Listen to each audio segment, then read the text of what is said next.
This is a big piece of land. It's like 20 acres. I do like a tribute. Well, let's say Enter County tomorrow said 10, everyone's really good. Now it's Well, one first last year, second. Good evening, everyone. Welcome to the February 19th meeting. Jonathan, would you lead us in the pledge?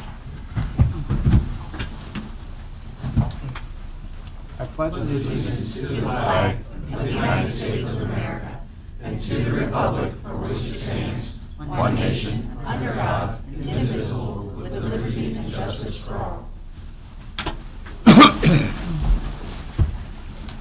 First item on the agenda is a public hearing dealing with an ordinance to rezone a parcel located on the south side of Rolla. Thank you.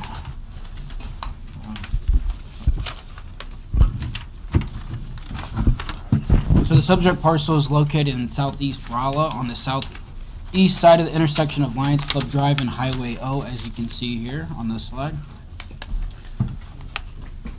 The applicant is Intercounty Electric Cooperative Association, known from here on out as Intercounty. John and Bessie Ponzer own the parcel, but there's a sale contract between the applicant and the owner being processed or in the process of being executed. The proposal is to rezone from RR to C3 in order to establish an electrical service establishment to develop a storage warehouse and office on the site with an outdoor storage area. Storage warehouses are permitted in C3 and above. Outdoor storage is in harmony with the C3 intent. It's about 20 acres in size, and the dimensions are there on your screen. I just wanted to I wanted to tell you a little bit about the neighborhood character and some of the facilities nearby. There's an assisted living facility to the west, an existing RMU facility that would be very similar in use to the proposed facility. It's been there since 1975. Rural Fire District. Rolla owns a lot of these properties. Most of this area on the flume map, the future land use map, is either low density residential or government institutional. And Huntley Heights subdivision, which was platted in 2004, was very successful. It's 45 out of the 50 lots have been developed. Most of the area is RR and R1 with some exceptions, as you can see with the C1 and GI at the main intersection. And this is the intersection of two arterials, Lions Club Drive and Highway O. Some project details from the applicant. They propose to keep the existing vegetation on. This is actually south going up north, so it's backwards now. He wants to keep the existing vegetation, which is about from 60 to 30 feet wide in some areas, and then 20 feet to the north of that existing vegetation. They want to have a fenced-in area where the warehouse and outside storage would be. There would also be 15 employees working in the warehouse. And the warehouse would be where they kept the trucks and materials for power lines. The outdoor storage area would be for transformers and pole racks. About 15 employees in the warehouse, 3 or 4 in the office. So there are 90 acres of single-family homes to the northwest, which are substantially buffered from the proposed development. The existing RMU facility of similar uses existed, as I said, since the 1975 around. There are certain aspects of outdoor storage that are incompatible with peaceful and satisfying residential activities, such as noise and degrading aesthetics. And we're talking about land use compatibility here. Sorry about that. However, proper buffers and screening can mitigate these effects. And a Type E 30-foot buffer yard will be required on the south and east sides. And the applicant plans to enclose the outdoor storage with a privacy fence, as I've already said. The future land use the flume map designation of the subject parcel in most of the neighborhood is low density residential, which is meant to accommodate single-family attached or detached housing. The zoning of the subject parcel to C3 is not consistent with the flume map, but a flume amendment can be made to reconcile this inconsistency. In addition, one of the key community issues outlined in Rolla 2020 is the protection of residential areas from the encroachment of incompatible uses, particularly large commercial uses. However, C3 is also at the same time intended to be located on arterial roads, especially at intersections. So traffic safety, there will be truck traffic and regular customer employee traffic associated with the development. At the Planning and Zoning Commission, the applicant said that most of that truck traffic would be limited to the morning and evening. No pedestrian-related traffic accidents have been reported at the intersection, the main intersection. However, there have been auto accidents at the entrance of the RMU facility, but we don't know if that was due to the RMU facility or if it came from increased traffic from the apartments nearby, but that is something to note. The Public Works Department does not foresee any major traffic issues. There is no C3 contiguousness here. At the the Planning and Zoning Commission meeting held on 2/12/2019, there were 8 neighbors that spoke at the public hearing. Their main concerns were about property values, noise pollution, light pollution, crime, and the nature of the proposed development and other potential uses in C3. There was one phone call that I received that, and he wanted to make an official comment that he wanted the buildings lined along Highway O and the outdoor storage to be behind that. There is one condition that could mitigate these effects of outdoor storage on neighboring properties, and it's just something that you could think about. But it's not. The condition would be that all non-residential activity be located at least 100 feet from any residential zone, and that all storage facilities, indoor and outdoor, be screened with a 7-foot masonry wall, modular wall, or acoustic fence, which can reduce noise by 50%. That all and the recommended condition is that all residential and accessory buildings currently located on the subject parcel be demolished or repurposed for non-residential uses. And that's it. The Planning and Zoning Commission unanimously denied this. The reasons for denial were that the proposed use in C3 itself is not appropriate to abut R1, and the action required from the City Council is conduct a public hearing on and the first reading of an ordinance to rezone said property to C3. That was it. If anybody Thank you, James. Is there any questions for James by the City Council? Stephen? Has there been any assessment of what the adjacent property values will do if this goes in versus, other single-family housing? No. That's, no. Zoning is, I wouldn't have the capability to do that. I'm asking if that's been done. I'm not saying to. Oh, no. Yeah. No, it has not, that I know of. Okay, thank you. If there's no other questions, I'd like to officially open the public hearing. Is there anyone that owns property within 185 feet of this proposed zoning that would like to speak for the rezoning?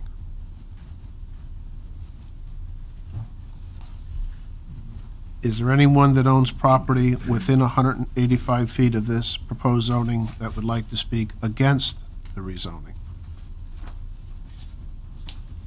Please come forward.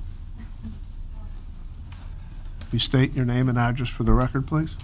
My name is David Reynolds. I live at 1511 Huntley Drive. And of course, I'm here tonight to ask for opposing this rezoning. I hope that you all will give the Planning and Zoning Commission their decision a full consideration. We brought up many issues with them, and they saw that this was not apparently a good proposal. I think your own city planner here, Mr. Shields, has even somewhere down the line mentioned that to put a rural RR zoning up against a C3 zoning is just not a prudent thing to do. Of course, it has been mentioned, we're concerned about our property values. There's homes in there that are over $200,000, and I just don't think this is something that should be behind our backyard. Noise, we're concerned about. They're going to tell you that they're probably an 8 to 5 operation, maybe. We all know that due to accidents, poles get broken, transformers blow out. They're going to be in there at any time of the day and night. replacing those things that they need. And I can see my bedroom sits adjacent to their property proposed. I think that you're going to have a lot of diesel engines out there running, loading equipment, the vehicles that are going to be running, that are going to be hauling the equipment, lights that are going to be shining in the bedroom, various issues that you're going to have to be concerned about, or we would have to be concerned about. The other thing is the lighting of their establishment of the night. I think they're obviously going to have to put up some security lights. And of course, again, you're going to be looking at lights possibly in your bedroom. They're talking about, of course, a necessary buffer zone. It's still not going to be far enough away. It was mentioned in the planning and zoning that a 6-foot fence would be established. I believe that's correct. And we all know that a 6-foot fence is not going to hide anything. My additional concern is that my home, which I just recently purchased a few months ago, sits at the bottom of the hill. I'm concerned about drainage issues, that once they start grading and everything up there, here's more and more water going to run down on me. So I would ask that each of you put yourself in our position. Would you want this in your backyard? Thank you. Yes. Thank you. If I could ask a quick question, I was just wondering, is there anything that Intercounty could do that would put your concerns on this issue to bed? Is there anything, including the possible condition, if they were to purchase it, is there anything that you could see that they could do that would calm your issues, or is it pretty much not compatible? No. Okay, thank you. Thank you.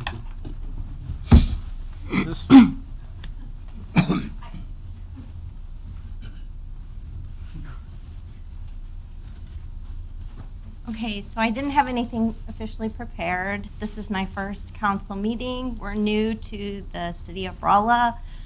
We live in Huntley Estates. If I may, can you please state your name and Oh, I'm address for the sorry, Nicole Cummings. I'm here with my husband, Rob Cummings.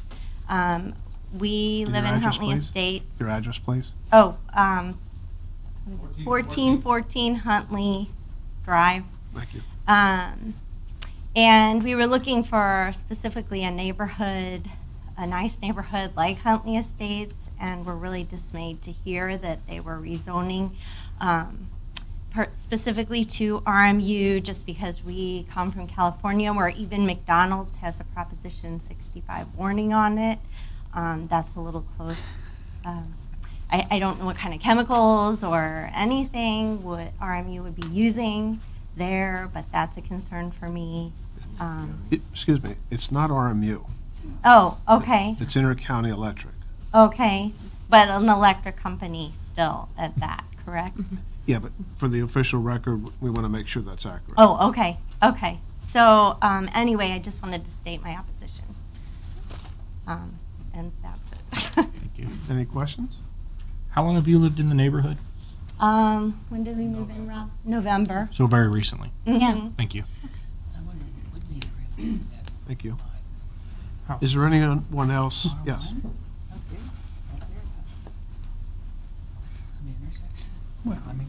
Hi, I'm Melissa Dillon, and I live at 1423 Huntley. So the proposed property is right in our backyard, and we voiced quite a few concerns at the last meeting. Everything that Mr. Reynolds has said, we agree with. We don't want this in our backyard. We have 5 kids, and the way the lights would be, they keep saying it wouldn't shine in our bedroom window. It's going to. We're going to still be able to see. Our properties are 2 stories. We've lived there. This will be 2 years this month. We would have never bought this property had we known that this was coming in behind us. When we, of course, there was open property. There's things could have been built there, but if I would have known that it was like a C3 property that was going to come in there, we would have looked elsewhere. So we hope that you will also just go against this vote and say no to this, because this is not what we want in our backyard. And you had asked, like, if there was something with the other neighbor, if anything would be acceptable with Intercounty.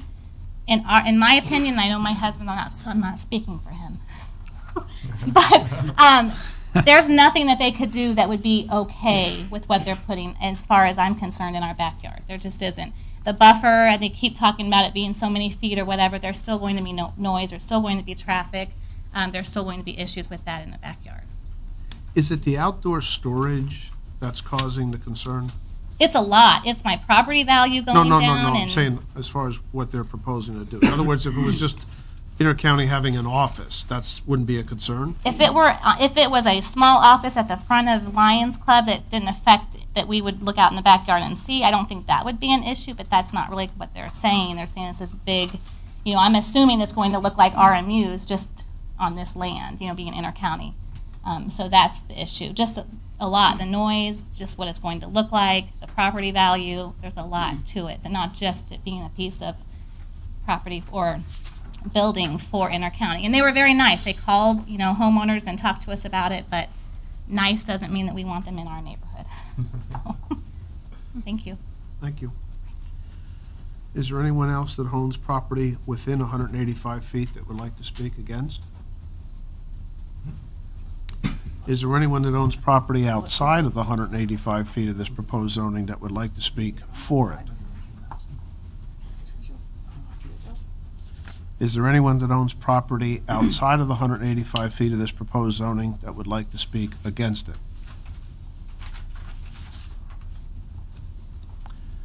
If not, this officially closes the public hearing. Matt, would you, as a representative on P&Z, most of us, or all of us haven't been there, can you give us a sense of the discussions that occurred at the planning and zoning meeting? We did hear a lot from many more of the residents. They all spoke against.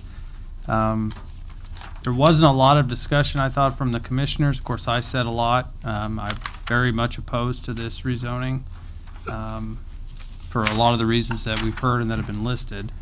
And I think a lot of the commissioners felt the same way. I'm not exactly sure why they even agreed to put it to vote, quite frankly, since they all voted against it, but that's what happened.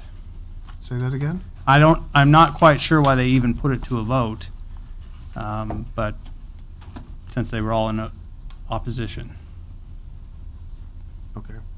And James, I'm assuming it's the outdoor storage that triggers the C3? Or what's Storage triggering warehouse. C3? Storage warehouse. And Storage also, warehouse. the storage warehouse is specifically called out in the land use table. I have a table, and it's only permitted in C3 and above. But it's also in line with the intent of C3. C2 is supposed, if you have outdoor storage in C2, it's intended to be screened. Okay. Is anyone here from Intercounty? Because you had a chance in that public hearing to speak, but you didn't. Do you want to speak now? Yes. Please come forward.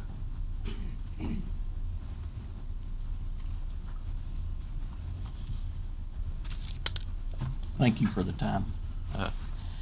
My name's Doug Lane, and I'm here representing Intercounty. Obviously, this is a proposal for the rezoning.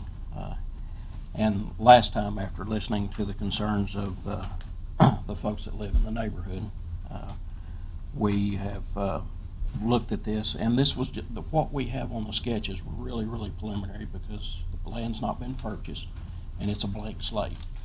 And we do intend to work with people as much as we can possibly to alleviate their fears and concerns. After listening to the privacy and the lighting concerns, we have looked at moving everything toward the highway, Lions Club Drive vicinity toward the front of the property, which would be to the north. The fence row in the east-west direction that lays to the south next to the residential area, most of it's somewhere in the 40-foot wide range. Our proposal is that we increase that another 30 feet and then an additional 20-foot mow strip before the privacy fence is erected. That way we're pushing that 100-foot range. Some of the concerns that was voiced last time was crime. They're afraid it would increase crime in the neighborhood.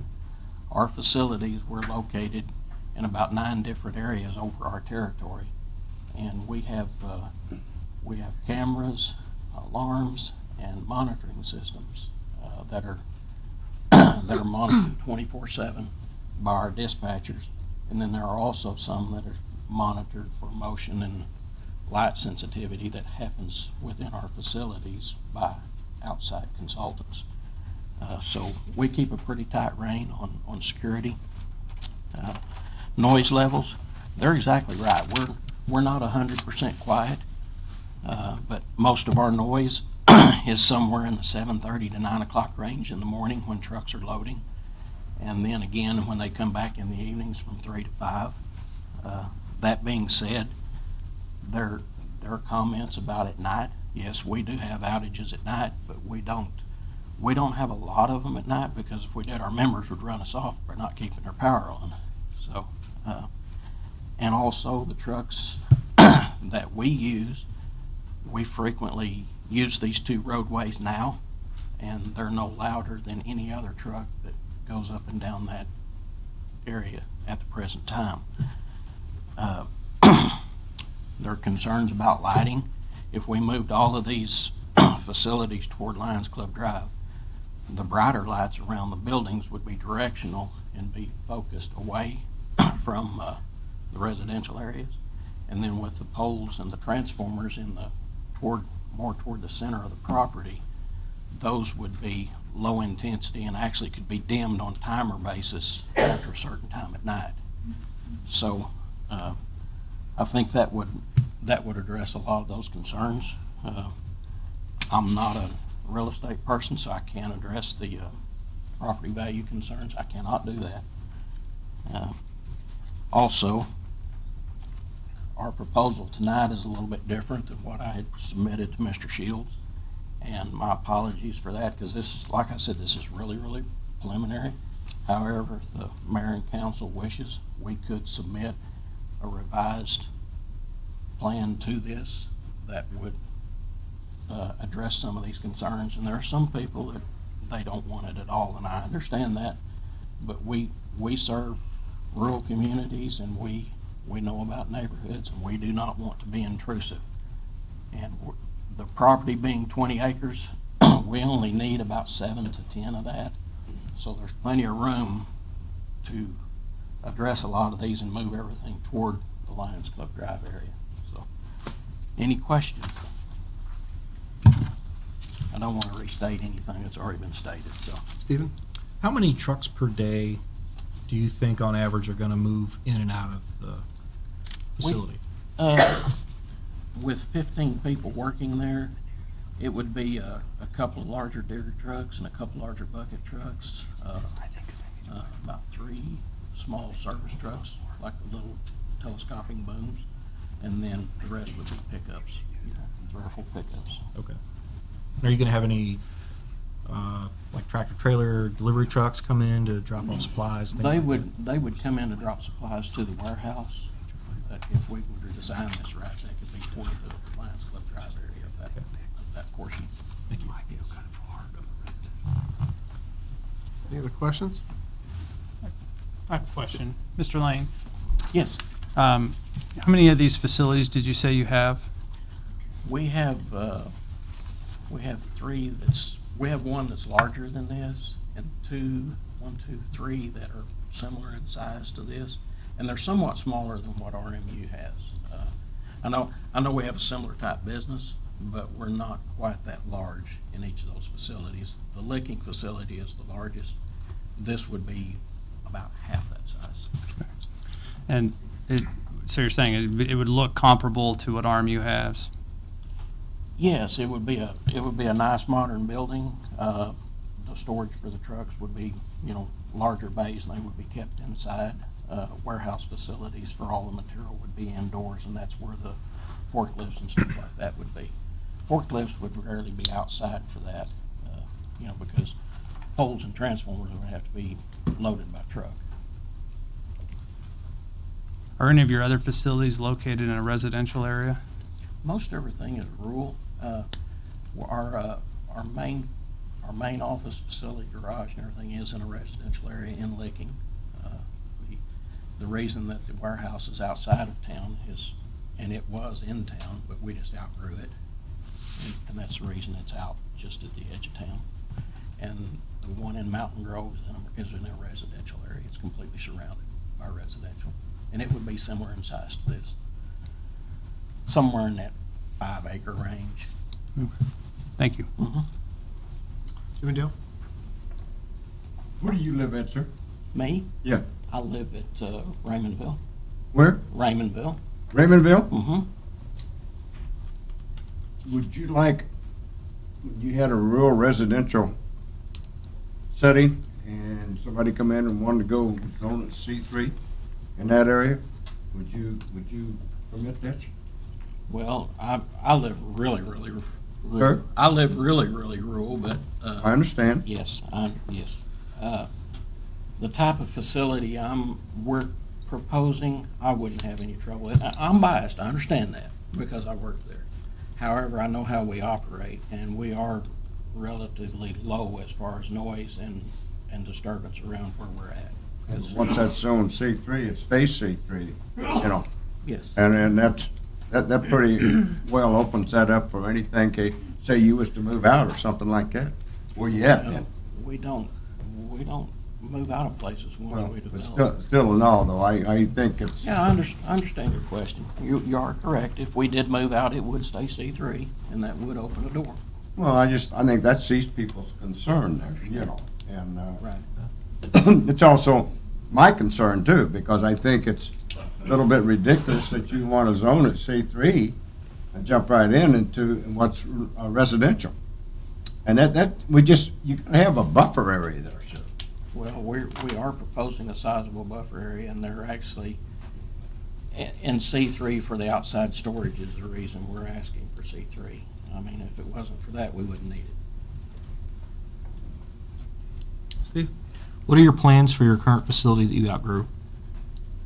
The bill payment office there by Key Sports, is that what you're talking about? Well, you said that you needed a larger facility because you outgrew something, right?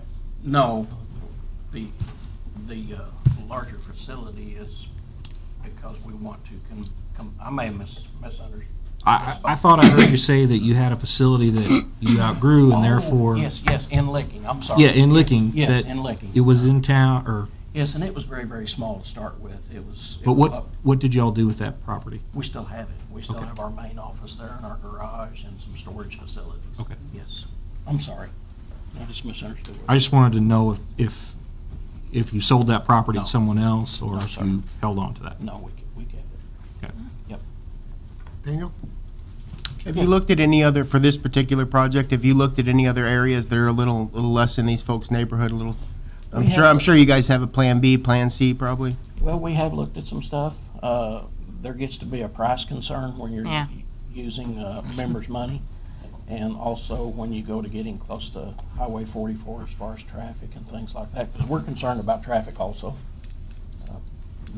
And it's pretty difficult to find anything that's halfway level or can be leveled. And the concerns about water, if we move everything toward Lions Club Drive, there won't be any water issues toward the neighborhood. I mean, we'll work with planning and zoning and city planner on that, but that rear section of that will not be disturbed. My concern is this property works really well for what you guys want to do, but not at all for what the neighborhood wants to look like. I understand. Any other questions? Not, thank you. Okay, thank you. James, so council knows their options. Can you go over any conditions that council could put on this rezoning, if any? Yeah, I mean, you could put some conditions on here. That's the 100-foot wall. I mean, the 100-foot distance from any residential area, I think, is significant. In C3, you're actually only allowed to have up to 7-foot tall fences. That's why I said only 7 feet, unless you have a 50,000 square foot facility. And then you can go up to 14. And I said masonry wall, modular wall, or acoustic fence, because really with the sound, and really a sound study would have to be done to really find out how much it would be decrease the sound. But a wood fence is basically not going to block much sound. You could increase the number of plantings, or say a certain type of planting. So I would say that evergreens are better at reducing noise than because their foliage lasts all year round. You could specify landscaping such as that. Those are the main ones I can think of. What about building layout? Building layout? Where buildings sit on the property, is that a condition that council can put Yeah, on?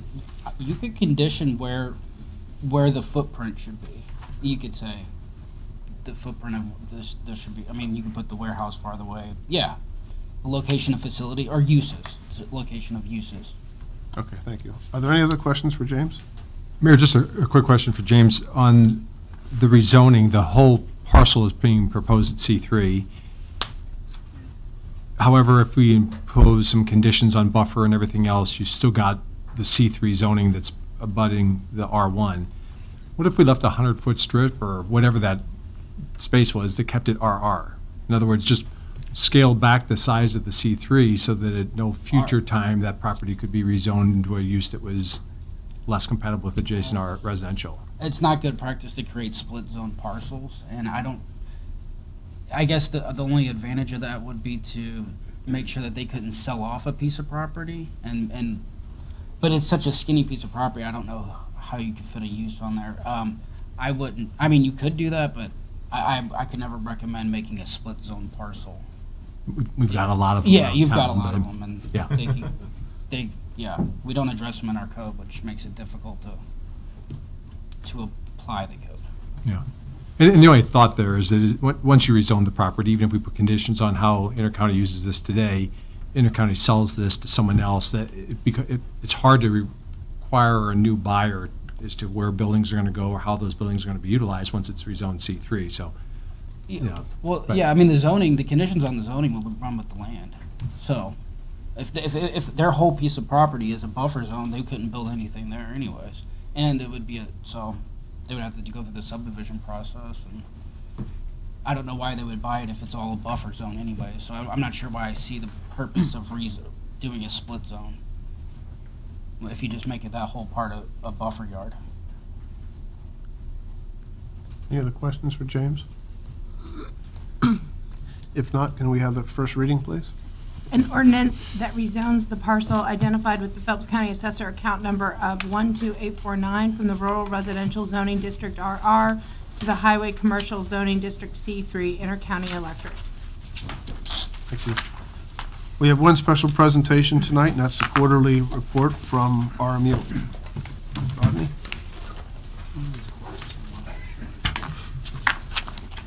Good evening.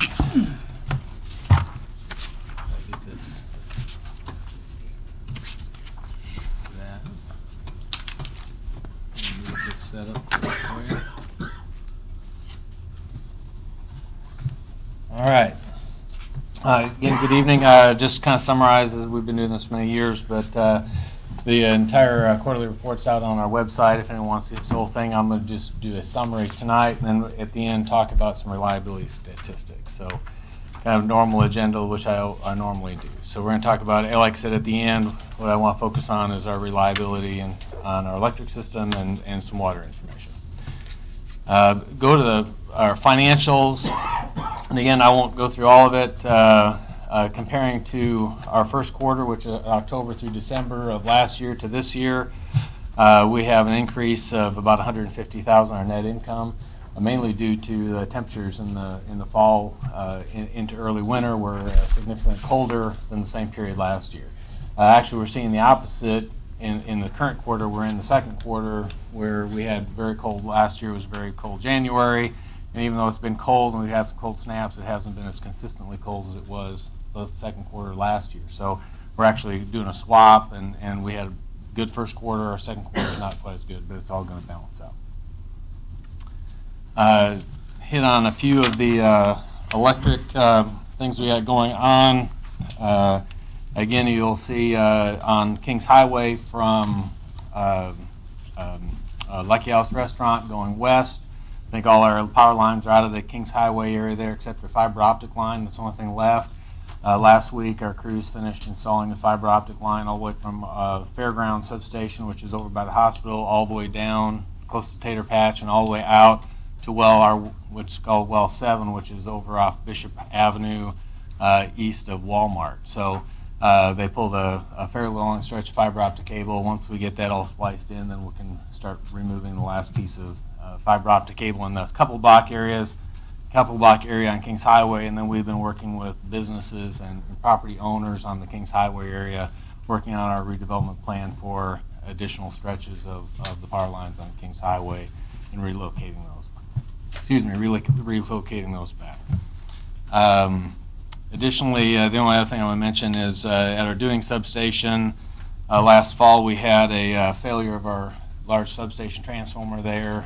That was shipped off to Transformer Rebuild Factory up in Minnesota, and we had a lot of people playing with that one when the outage happened. As it turns out, they opened the transformer up, took it out. We were able to eliminate a contractor that was working for us on that transformer to cause the outage. What it turned out to be, and what we believe happened, we had a black snake get up on that transformer, I think in late spring, early summer. That's ultimately what caused the problem, was a snake crawled up on top of the transformer, caused an outage, and they believe that's the original cause. So that should be covered or partially covered by MIRMA, our insurance company. And then we may have to pick up some increased costs of upgrading some fans, devices in it. And we're also going to rebuild it to a better quality standard, and we'll probably be responsible for some of the upcharges of that. But we think the insurance is going to cover most of that repair. What's the value of the damage? Excluding the upgrades?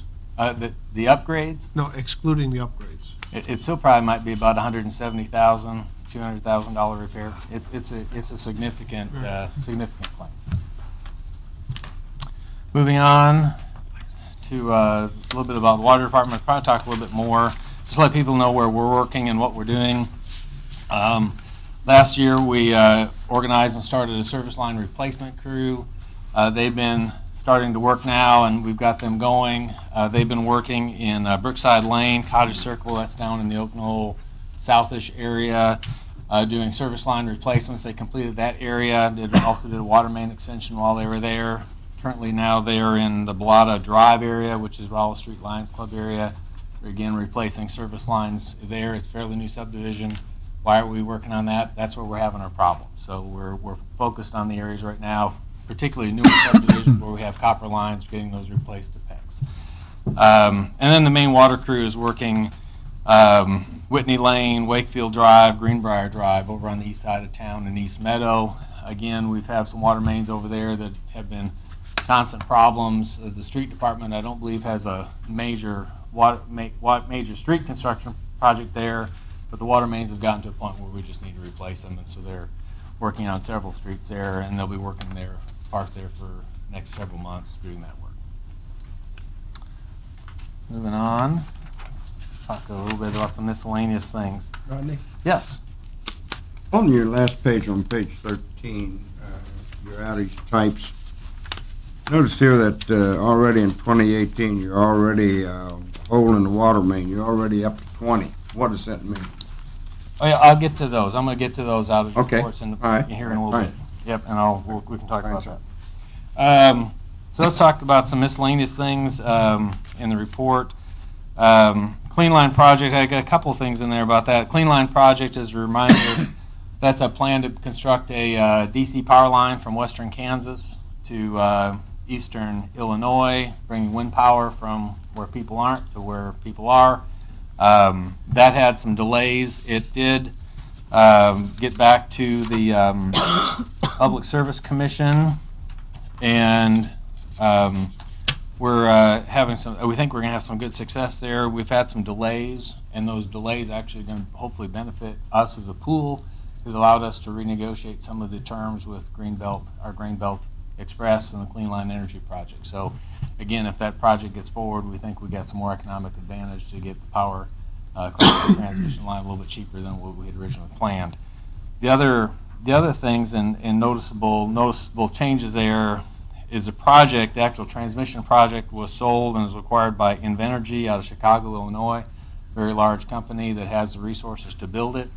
And then the Iron Star wind farm, which is out in western Kansas, which we have a contingent contract on, That facility was bought out by Engie, again, another big developer, and wind energy. And again, we think those are both real positive developments. They see the success and the potential for this project, so we think that's a very good thing to see.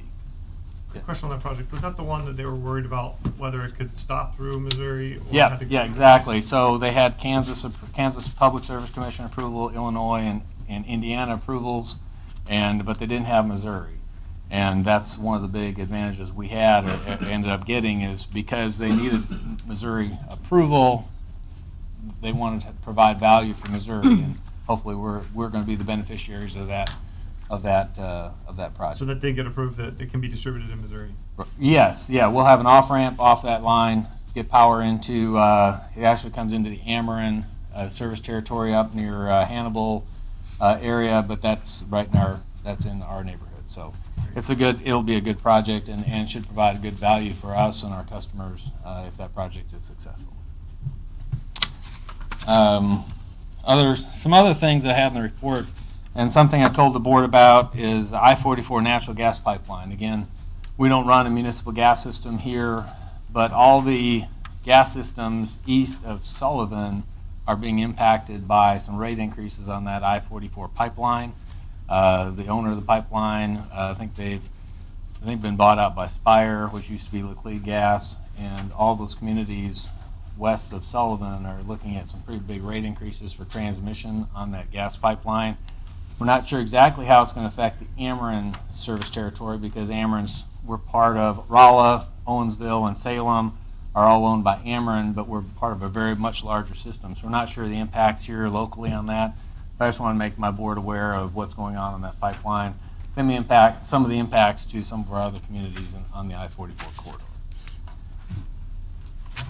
A couple other highlights on the miscellaneous. Marshall County Wind, that's a 25 megawatt share of a wind farm we have in eastern Kansas. Now that that's had over a year of operation, we've kind of been able to determine how much power can come out of that thing, and it's generating more power than what we had originally anticipated. Brewer Science and MS&T are beneficiary of that, in that we were able to go back, offering them additional power to meet more of their, and I think they're getting 100% of what they requested now off the wind farm now as a renewable energy source for those two entities. So that was a good thing for them. A couple other things. DNR is implementing a VW trust fund. That's part of the settlement the federal government had with VW over their diesel emission testing from several years ago. State of Missouri was allocated about $41 million of that. Some of that money it's being allocated for lots of different things within the state. One of the funds is possibly some electric charging stations located on the major corridors. We're still kind of waiting to see how that's going to work out, but Rolla is participating in that conversation. The other thing that recently they awarded some grants on was for replacement of fleet vehicles, and so we applied for a $30,000 grant for replacement of one of our service trucks that we use in the electric distribution system, and we were notified just a few weeks ago that we did receive that $30,000 grant to offset some of our costs for that new truck. Let's see, anything else? On our sale of our assets, that's another, I guess, it's not really miscellaneous, so it's a big deal. But the Public Service Commission granted approval for Ameren acquiring our assets on November 28th, and then FERC approval was granted December 17th. So there's really no obstacles yet left that we see on the sale completing, except for getting the project built and constructed and put in place. So we think we're looking pretty good on that. Still expecting a late 2020, mid 2021 date for getting the assets, Ameren completing the assets and getting the transaction complete. Our 2018 audit was completed and prepared and presented at our December 18th monthly board meeting, and as typical of our audits, it came with an unmodified opinion, which is the best that you can get on an audit. So no real discrepancies in our audit, and everything on our books looks really good to the audit. So any questions? That's kind of the main summary of the main report. Seemed like probably more than just a little bit, but that's quite a bit. I kind of jumped over that, but if there's no questions on any of that, we'll talk a little bit about reliability. So what we have here on the first page is a summary of some statistics. So every year, actually for every outage we have on our system, our linemen fill out an outage report, send that in. We upload that information into the American Public Power Association's outage management tracker. And then we, annually, we can pull out, actually anytime we can pull statistics out to see how we're doing. And then we like to compare ourselves. We'll show that in a little bit, about how we compare to other utilities that we can kind of benchmark against. So I've got some information here. The first line here is the average service availability index. That's basically a measure in percentage of how available our system is on a system-wide basis. And we're up a couple of points. We're not the Sigma 6 yet, but we're at, well, almost 100% of reliability all the time. What that equates to, that number equates very closely to the SAIDI index, which is the third one down, which is our system availability. And for roughly, if you want to look at it this way, when a customer has an outage or a sustained outage, the average time we have the average for our system is about, for the entire year, our whole system would be out about 10 minutes. So very good availability on our system. And as you can see, our it bounces a little bit, but our reliability, we're striving to improve the reliability all the time. The KD index is what a customer, more average for an average customer. And again, that's another good measure. It's about 24 minutes. So when a customer has an outage, our average time of restoring power is about 24 minutes. To me, it seems almost remarkable that it's that low, but that is what the reliability or the statistics program is, that information that we're getting from it. And then last year when I was here, I talked about the last item, which is our SAFE, which is our number of interruptions a customer on our system. And you can see that number is down significantly. We've been putting a lot of efforts into cover up. One of the things I reported last year is, our outage times are down considerably compared to other indexes we see, but we have more blinks on our system than what we'd like to see. We've been doing a lot of cover up. When we have problems, a bird in we have a lot of times squirrels on transformers, birds in fuse cutouts, different things. Wildlife are usually the biggest cause of our problems. We're trying to do cover up when they go out and diagnose those things, do cover up, especially on our poor performing circuits, to try and improve the reliability of those. And I think we're seeing some of that. Hopefully this is a trend we see. 1 year is not necessarily a trend, but if we can see this over several years, we think we're doing some good efforts on outages. And again, trying to reduce the number of blinks even customers see. Even though they may not be sustained outages, trying to reduce the number of blinks. Let's talk about outage causes. And again, we track lots of different types of things, and even under power supply or equipment, natural causes. We keep track if it's a bird, if it's a squirrel, if we find a carcass. I think I talk about that every once in a while. Unknown outages toward the bottom are most likely caused by a wildlife problem. It's just that we didn't find the root cause of the problem. It's a nice sunny day out. We have a blink. We go out and patrol the line. We can't find anything. That doesn't mean there's not a dead squirrel or dead bird in the grass. We just didn't find it. So typically, a lot of the unknowns. Could also be, we have this happen every once in a while, someone will bump a guy wire with a vehicle, slap the wire, they'll make the pole shake, slap the wires together, they drive off, and when we get there, there's no sign of anybody there, everyone's gone. So we do have that happen every once in a while where we have vehicle accidents that we don't know about. So that don't cause any permanent damage. But number of outages, not significantly different. Some are up, some are down, but natural causes, again, are if I go to the next slide, the natural causes are the number one cause of outages in Rolla. Number one causes outages in the Midwest in general, and that's wildlife, storms, those kinds of things. And then beyond that, unknown equipment failure, which we're always going to have some equipment failure, and then the unknown causes, which are probably, again, more likely natural causes. And then going back to that KD I showed you before, Ameren, KCP&L, on the GMO system and normal KCP&L, annually they provide these statistics to the Public Service Commission. We're always a year behind, but if we benchmark ourselves against those IOUs, you can see that in Rolla we're restoring power about 4 times as fast as if you were on the investor-owned system, and we take a lot of pride in that. On the water stats, and again, not as sophisticated a program for this. Mainly, we're keeping track of what kind of problems we have on the water system. Again, we do a water outage report for every time we have a break in the main, a service line problem, anything. So we kind of track those kinds of things. Now let's go back to your question. What was your question again, sir? Well, I was going over, you're looking from 2015 up to 2018. By this next slide here.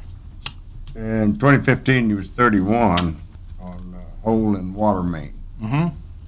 Is that just a hole in the line? Literally, it's a water, yeah. So we break these down. Water main break typically is going to be, it breaks around the circumference of the thing. Actually, something moves, and you have an actual break in it. Hole in a water main is actually that. You might be a water pit, like in a ductile main or cast iron main. You'll end up getting pits in the metal. Eventually, they'll turn into a small hole, turn into a bigger hole. And literally, when we say hole in a main, it's probably anything from a ½ inch to a 1 inch hole in the side of the main. And so we can dig that up, put a repair clamp on it if the main is of decent material still on the outside, and make just a clamp repair on those. Is that what happened on Penny Lane here not too long ago?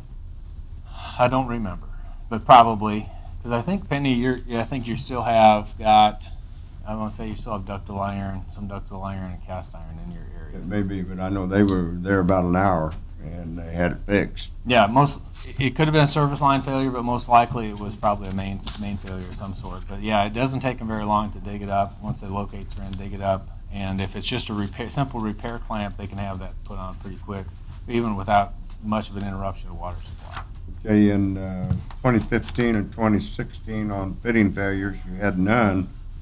2017 you had 3, and already in 18 you got 5.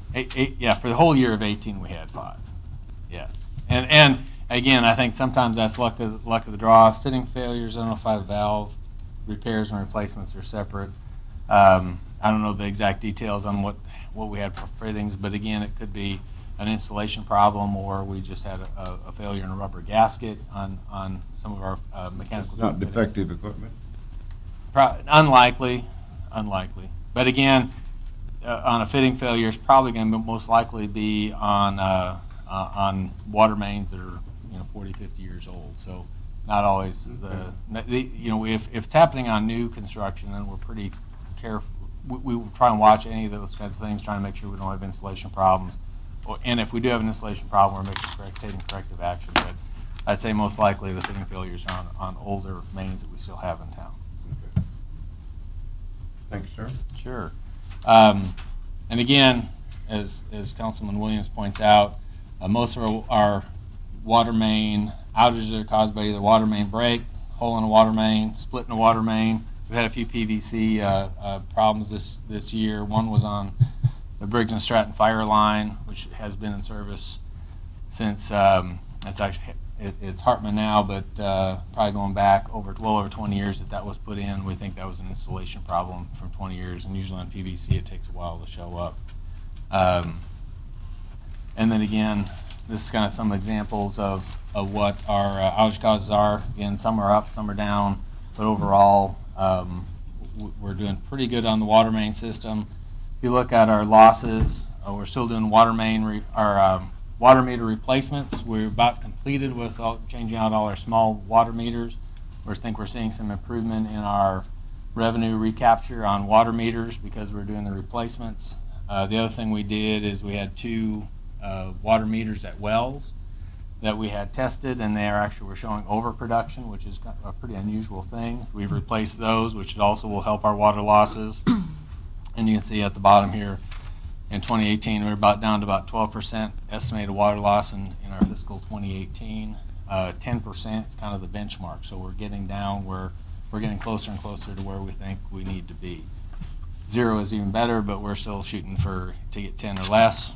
And then the last item, as of June, we were at this last time we did a statistics report. We're at 68% PVC water main now in town, which we think is just phenomenal compared to, again, if you benchmarked us against any municipality in the state or probably in the country, I don't think, as far as replacing that much water main or installing that much water main in just over 20 years, we think we're doing pretty good on infrastructure. I know we talk a lot about, and the governor's talking about infrastructure and how we can improve infrastructure. This is a good example of we're doing it without just through our rates, our normal process. But again, we've been doing it for well over 20 years now. You don't fix these problems overnight. You didn't cause them overnight. We're not going to fix them overnight. And we're doing really well, but even with saying as we're 68% is PVC, still means 45 miles for water main are still ductile iron and cast iron. So we still have a lot of work to do, a lot of years ahead of us replacing water mains. We do 1 to 2 years. Our water crew normally is 1 to 2 miles a year. So we have a lot of work in front of us unless we contract some of that work out. And with that, happy to take any questions. Any questions for Rodney? All right. Sounds good. If not, thank you very much, Rodney. Moving on to old business, we have one, which is an ordinance renaming the west end of 12th Street to Fitch Street. All right, thank you, Mayor. This is the final reading of a ordinance that would rename the street that is situated between 14th Street and the vacated section of 12th Street near the hospital. Stephen and Mark Fitch are the applicants. Resolution 1939 was passed a while back ago. After that, a publication was the resolution was publicized as required by state statutes for 1 week, and then it has been more than 4 weeks, and there have been no written protests submitted to the city clerk, which so now the city council has the power to approve the street name change through this ordinance, and this is the final reading. There was one letter of support, and then there was one letter from the fire department with some concerns about safety.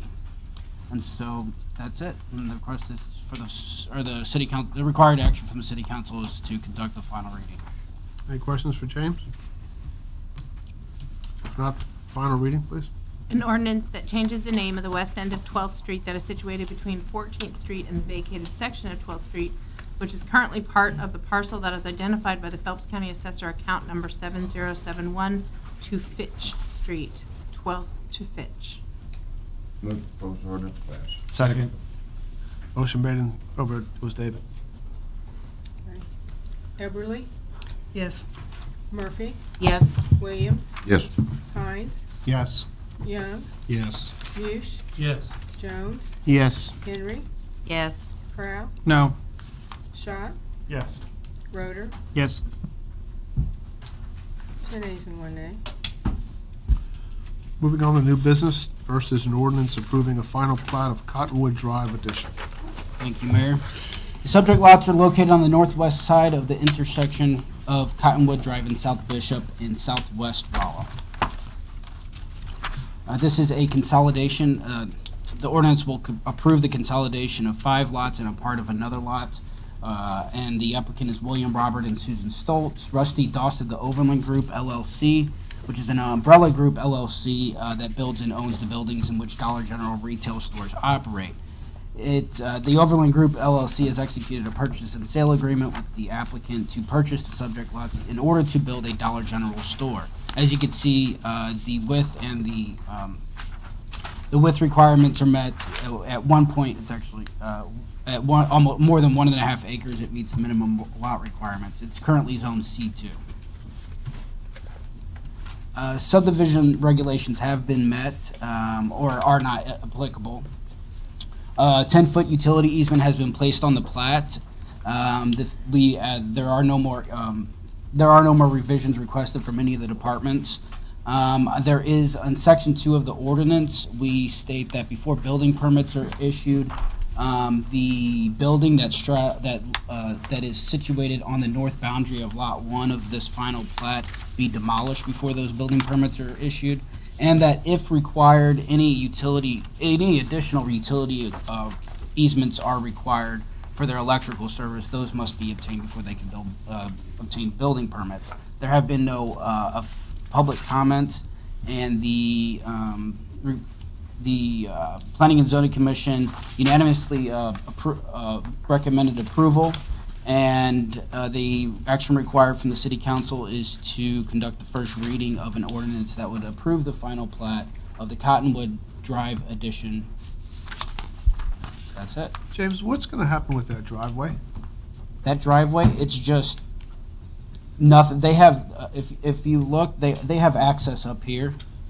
So that would become part of the site. Actually, it would become, I have the site plan right here if you want to look at it. So everything in the big box is the just- property, right? Yeah. Oh, sorry. Which one? This one? Yeah, the big box. Yes. And so this would just be covered up with, I believe it'd be. Okay, so the 5 small boxes are individual lots that are being consolidated? That's correct. And then the one across the east-west orientation is going to be collapsed into that as well? Yes. So, okay. Thank you. You're welcome. So I've got a question, James. So I know we're not talking about zoning, but we just talked about a commercial going into a residential area, and is that going to happen here also at some point if it's a commercial operation going in? See, this is all C2. This is actually an office already. So, and this is a very busy commercial arterial. Right. Yeah. Now that it is close to some residential areas back here, but this is a different situation because these houses probably when they were built realized that this is a major commercial art. And you said it's already C2? Let's hold that thought. Sorry. Don't assume that people think I something shouldn't like have said that. Yeah. What is the current zoning of those 6 lots? C2. And will the new store meet that zoning code? Yes. Okay, so nobody's going to come back at a later date to rezone? Yes. Okay, does that answer your question? Yes, thank you. Thank you. Yeah. So, yeah. When that was rezoned, yeah, there was a rezoning to C2 there, so. And those houses may have been there forever, so I apologize for saying that.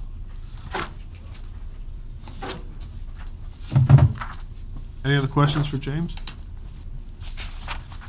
If not, can we have the first reading? An ordinance approving the final plat of Cottonwood Drive addition, which is a plat that will, through the minor subdivision process, consolidate the parcels identified with the Phelps County Assessor account numbers of 10731, 10732, 10733, 10734, 10735, and part of 10725 into a 1.53 acre lot, Cottonwood Drive addition. Item B is an ordinance approving the final plat of Joyner Acres. Thank you, Mayor. The subject lot is located north of the intersection of Thomas Drive and Tracy Dawn Drive. It's located in south central Rolla. In October of 2018, Moutre Acres was approved, which was a reconfiguration of 4 lots. The subject lot that we're talking about today in the final plat is currently lot 4, Moutre Acres. Before that, in addition to the northern halves of lot 1, 2, and 3, this made up tract A of Joyner Estates. The applicant is requesting that it be replatted in order to ensure that conveyance is, there's a smooth conveyance of property if or when it ever sells.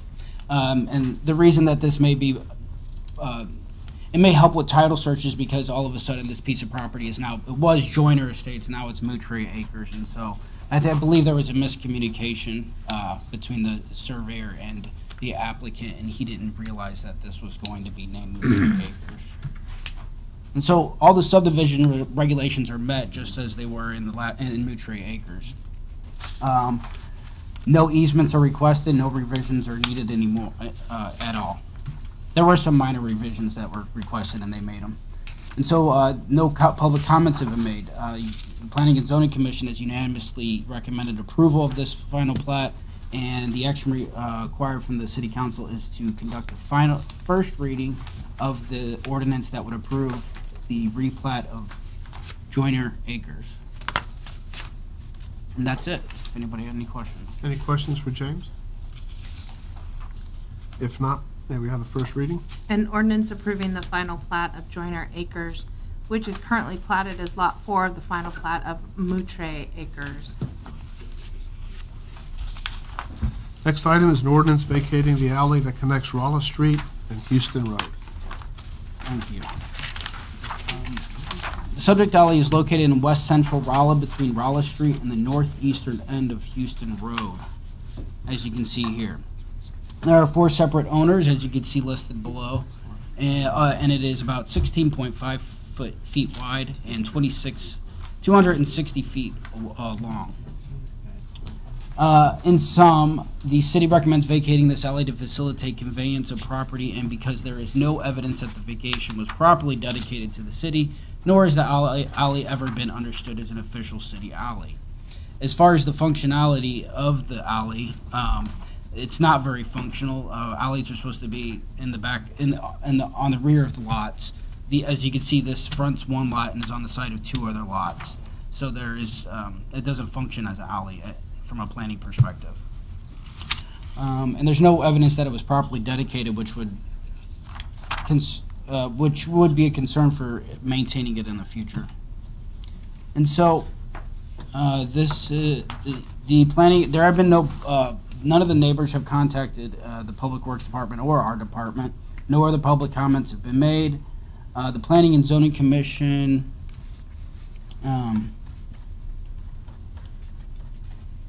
unanimously recommended approval, and the action required from the City Council is to conduct the first reading of an ordinance that would approve said alley vacation.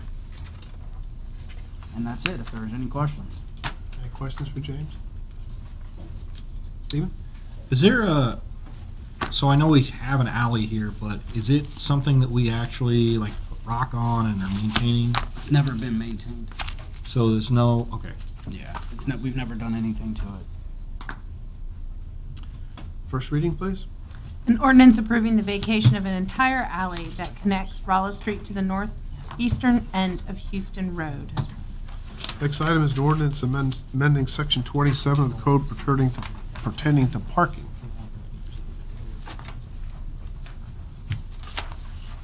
Staff is proposing to remove the on-street parking on Holloway Street on the west side from 14th Street to 18th Street. After the installation of a sidewalk in this area, there just won't be enough room for parking. So we're requesting the first reading of an ordinance to make the above change. I wanted to let council know that all of the houses in this area were door hangered with this proposed change, and we sent out letters to all the property owners making them aware. Will there be parking allowed on the east side of the street? The east side's already restricted. So no parking at all along that stretch of Holloway Street? Correct. In all honesty, it makes it when there's parking on, you can't hardly, we have a property there, my husband tries to back his trailer in, and if somebody's parked there, you can't get the trailer backed in. There's just not room really right now even for parking. So. The sidewalks aren't built yet, right? No. It's on one side. East side. There's sidewalks on the east side right now, and the project that council approved a couple meetings ago would build a 5-foot sidewalk on the other side. Do we ever give residents a choice between a sidewalk and a parking? In other words, we made a decision to put a sidewalk in. Correct. And then sort of after the fact, we have to go back and assess the people's impact on whether or not they want to lose their parking. So as part of this project, anybody that called, we've made the offer to widen their driveway aprons to provide additional, off-street parking. Okay, so they as have a part of choice. the project. Yes. They had a choice. Okay. And that would, the addition, the work in right-of-way would be at no additional cost to the property owner. We've had 3, I believe, take us up on that offer. Okay, thank you. And Darren, if I remember, we did notify the residents there, Correct, but with not door the hangers. owners, and Right, council so has then to go back and. Right, that's why we're a little late getting here, is we wanted to go back and make sure we, notified all the property owners and gave them adequate time to get in touch with us. Thank you. Any other questions? First reading, please. An ordinance amending Section 27-92 of the General Ordinances of the City of Rolla, Missouri, known as the Code of City of Rolla, Missouri, relating to parking. Next item is an ordinance amending Section 27 of the code pertaining to right turns. Staff is proposing to remove the right turn lane restriction at Strobach Street at the intersection of Strobach and Bishop Avenue. In the past, we've received requests from citizens, and staff has asked to wait until we got the 72 extension open so we can kind of review the traffic in the area. After review, we feel that restriction, removing it is warranted. This intersection will continue to be monitored for safety, but we are recommending removing the restriction and allowing left turns. The concern was the backup at the light, right? Correct. And we've seen nothing noticeable. I have not noticed a backup there. Okay, thank you. But like I said, we will continue to monitor for safety. If we see a problem, we'll come back to council. David? If I'm correct on the intersection we're talking about, we'd spoken about this, I feel like maybe a year and a half ago, and we talked about the idea that maybe we would allow that, but we would do a restricted time. There was right? a resident that was in the back area that came forth. Correct. Right. And so I guess my question is, I can understand why it might help traffic flow, especially with some of the maybe issues we're having, not on Spillman, but what's the next street over that? Walker. Walker, yeah. Mm-hmm. I see maybe this could be helpful to alleviate some of that. But do you see, I mean, obviously during some of our heavy times, let's say 8, 9, 10 o'clock and 4, 5, 6 o'clock, we're gonna have a little bit more traffic on 63 and on coming out of Strobach. Had we thought about the restriction of that, or is it something that just makes sense to have it open all the time? I think right now it makes sense to have it open all the time. We've actually, this is part of the study H&TB is working on for us right now, so we can wait and see what comes out of there. But I think today, I do not think we'll have a problem with left turns out of there. I think what we've agreed is just continue to monitor Right, it. If continue we to do, monitor. it seems like during the bulk of the day, it's not an issue there, but Right. during those prime times, so we could always revisit that as a restriction during those peak times. Or, if we need to. council could choose to amend this ordinance, however they want, so. I'm just curious, I know some of the Ward 5 folks over there see this more often. Do you know if that's like a safety issue spot or anything? Or? It used to be left turn there anytime you wanted to. Right. And then they had 2 or 3 wrecks there, and then they did it as a safety thing, because people look the wrong way when they go to make a left-hand turn. They're looking to the right instead of the left, and they pull out in front of traffic coming south on 63, instead of getting out there in the turn lane where they can get over there, is what they don't do. And they're always looking the wrong way. Just like this afternoon, I saw pull up beside this gal, she's sitting there texting, driving, and I thought I couldn't get around to get behind her to pull her over, but I want to tell you what, I pulled up beside her and honked my horn and hollered at her and said, "Put that down." I think it's still legal in Missouri, isn't it? Huh? Might still be legal in Missouri. But it's not smart. Not driving, I guarantee you what. You're not allowed to pull into the turning lane, are you? Well, you got to turn in. You can't just supposed pull to. clear out across. You can't cross for I think 3 I was lanes, pulled over baby. one time for it. Huh? I'm speaking from experience. I think you're right. I think that it is. technically I think legal you're to do it. supposed to pull, I'll defer to the experts here, but I don't think you're supposed to sit in that lane. Well, now sit in it, you can pull in and you can move up and then ease out into the traffic. Okay. Coming from a sheriff's deputy, yeah, I guess we're good. We'll just tell them the sheriff deputy told us, right? That's right. Any other questions? If not, first reading. An ordinance amending section 27-5 of the general ordinances of the city of Rolla, Missouri, known as the Code of the City of Rolla, Missouri, relating to right turns. Highlight of the evening. Information regarding the integrated management plan. Yeah, I presented a draft of our integrated management plan. You all take a look at. This plan was developed by our consultant, followed EPA guidelines. We've actually had several meetings with DNR, and they're at a point where they can approve this plan.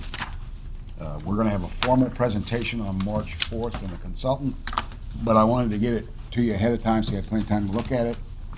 I did want to mention that once this plan has been adopted by you and we get the acknowledgement from DNR, it will actually void our voluntary compliance agreement that was due to be taken care of by May 3rd of 2021. So we're going to be able to take care of that well ahead of time. Steve, for the layman, it's hard to really understand the significance of every line in here. So let me ask you a couple of questions. Okay. The first draft from the consultants to DNR, did DNR recommend any changes, and if so, what were they? There were some minor changes, mostly to the tables and the rate structure and things like that. the stuff that's boilerplate right out of the EPA guidelines, there was very little. No showstoppers. And then from our perspective, did you have any changes? No, I think it's a good start. We've already started to implement some of the stuff that's kind of dictated by this plan. It's a little more of a proactive approach between the city and DNR to work together to meet common goals than a regulator. And this plan is multi-year. It goes how long? 20 years? What's the life of this plan? Well, the life is virtually forever. I mean, it'll be modified as time goes on, but it basically just lays the groundwork for us to work together with DNR to try to approach our discharge limits together with our eyes wide open in terms of how much it's going to cost and so you've timelines. And Attachment B goes to 2037. Okay. So I say this every time we talk about this because DNR burned us once. What's to prevent them from changing a couple of years down the road after we embarked on this plan? Not a thing.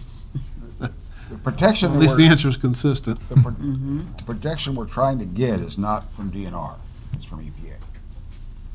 EPA is the one that changes the rules and changes the interpretation of the rules and dictates to DNR how those are enforced. So they have primacy over a Clean Water Act. Yes. And since we're following EPA's guidelines on how to develop this, that gives us the protection from the EPA being able to change the rules without at least working within the confines of this plan. Okay, thank you. Any other questions? That's just bringing a new engineer in and letting him change a word or two, and then you're SOL. Now then you got to hire a consultant. Then Well, I just, again, I'm going to go against the article on F29 of this article, and it's on the service availability fee. I am still against that. You note on that, it's $3 a month every month up until we get $12 per individual. That's going to be $12 a month for that individual, just extra. So if you look at it, rate's going to go from $29.25, which is what it is now, to $38.25. This is a $20 million plan, isn't it? $27 million plan. So there, I know that, but I fought this before this plan ever came into effect.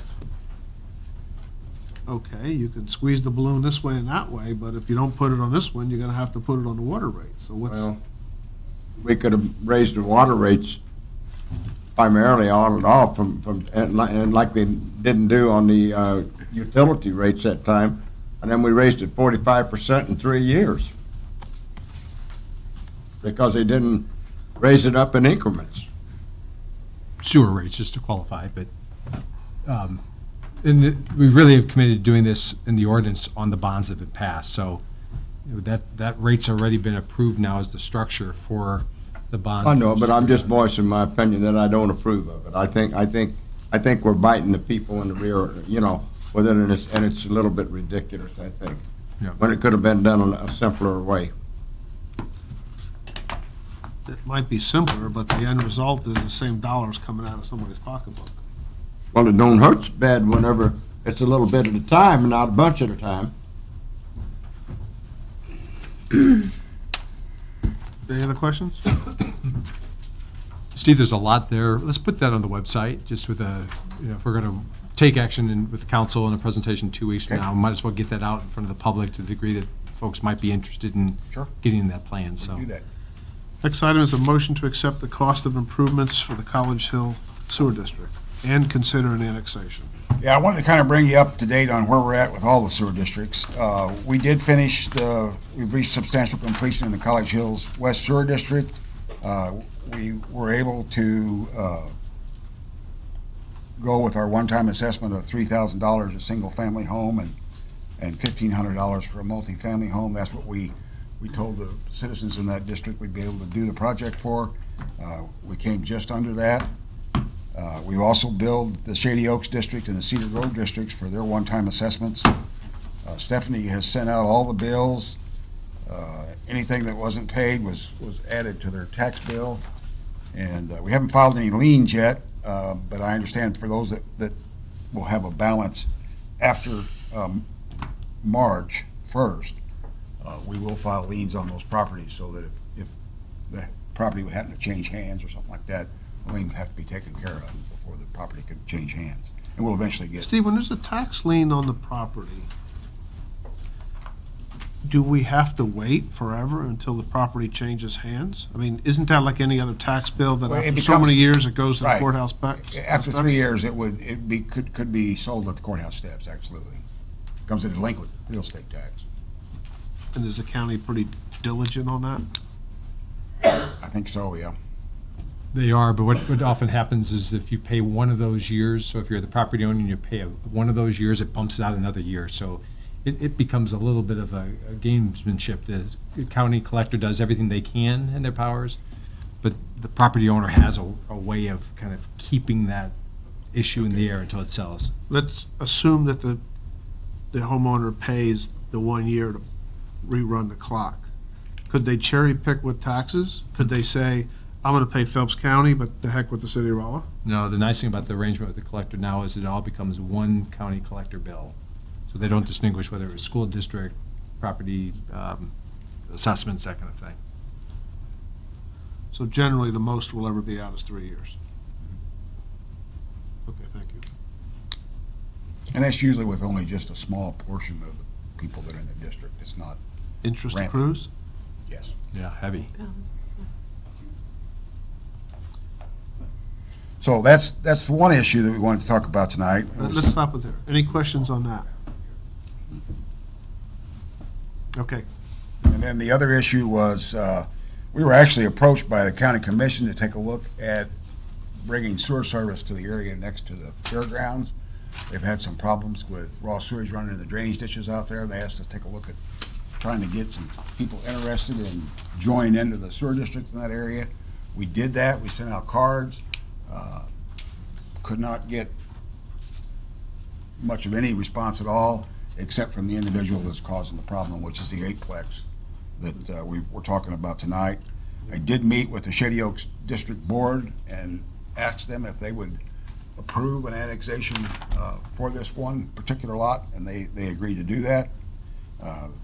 The annexation request would go before the county commission, and the commission makes the decision of whether or not that district goes into that, or that land goes into that sewer district. They're the ones that actually pass the formal ordinance that takes care of that. But I wanted to update the council on where we're at with that and seek their approval for that before we proceeded any further with the county.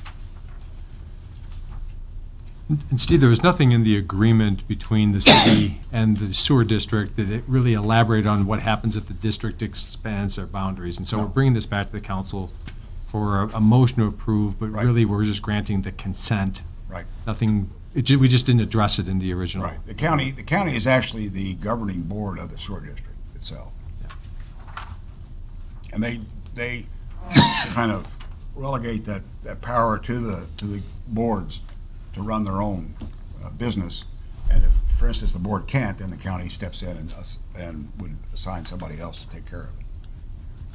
So there's really two decisions council could put into one. One is accepting the updates on the cost that we've spent and the collections. The second one is to consent, if you will, to the eightplex joining into the sewer district. Yeah, and the cost that we're asking you to approve is exactly what we said it would be when we did the contract. And that's specific to the College Hills. We want to make College that Hills, message or that motion specific to the College Hills project. To the College Hills project, right. The rest of it's already been approved. In the agreement, we said we'd bring that back once the project was complete to review and approve those costs with the city council and the district board. We've done all that with the district board. Now we're seeking that from the council. The board has approved our fees. They've also given us the authority to file tax bills and tax liens. The only request was that they be copied each time a lien was filed. I have a quick thing, Steve. Yeah. So you mentioned that there was a few properties around there that was an issue. The county noticed an issue with a few of the properties. Say that one more time. You mentioned, I thought that the county had seen some issue with a few of the properties having trouble. Actually, it was this particular property that was causing most of the problem. Okay. Yeah. That was kind of. And they, health department has been notified, and they've been required to take some sort of action to either clean it up or close the apartments, one of the two. Okay, because that was partly the question. Is there a mechanism that the county, it sounds like it was a different agency that has a mechanism that can kind of force them to take a little more action? Right. What was that agency? Health department. Health department, okay. Yeah. And you say if we able to hook them in, some of the other ones that aren't really giving us too much problem or giving the county? No. And I didn't mention it, but the homeowner or the property owner would be responsible for all of the costs to do it. The sewer district's not going to pay it, nor is the city. So if you see this happening, or the county sees it happening other places, they can mention to the health department, who can then kind of push it towards some sort of something happening. Right. Okay, thank you. Steve, you said something about annexation. We can't annex that in because it's not contiguous. We're not annexing it into the city, they're going to annex it into the sewer district. It's not going to be part of the city, it's going to be part of the district. Still be in the county. And we're just asking the council's consent on the districts annexing that eightplex. The county commission ultimately has to ratify that. Well, that piece of property is right on the back side of the fairgrounds out there. Right. And there's not a sewer line out there, is there? No, they're going to have to build like 2,000 foot. To where? To the city line that's over in, on Little Oaks Road. That's not on Little Oaks Road, but it's near. So you've got Little Oaks Road down there. It'll run right along the county road, right along the edge of pavement, and tie into our sewer that we serve the Shady Oaks district with. It'd be a pressurized line, step system. Yeah, but where does our line cross that down there? It don't cross there, does it? It probably crosses about 150, 200 feet from Shady Oaks Road. Crosses County Road, whatever that is, 50-30 or 30-50, 50-30. They're on 50-30, but they've got to go down to Little Oaks Road down there. Virtually almost the whole way, yeah. It's quite a jump. Our sewer line goes across there, or Shady Oaks does? Yes. It's about 2,000 foot. What about the trailer park down there? Is that in? That's not in. It's in the city. Huh? It's already hooked up. Huh? It's in the city of Raleigh. It's already hooked up. Little Oaks is? Mm-hmm. That's right, it is, isn't it? Okay. Okay, so is there a motion? I have a question. Go ahead. Or a couple. Steve, I believe you said that there's 2,000 feet of line that needs to be installed. Who's going to pay for that? The owner of the apartment building has to pay for it. They're going to pay for that, but they won't pay to fix their sewer problem now? That is the fix. That is the fix.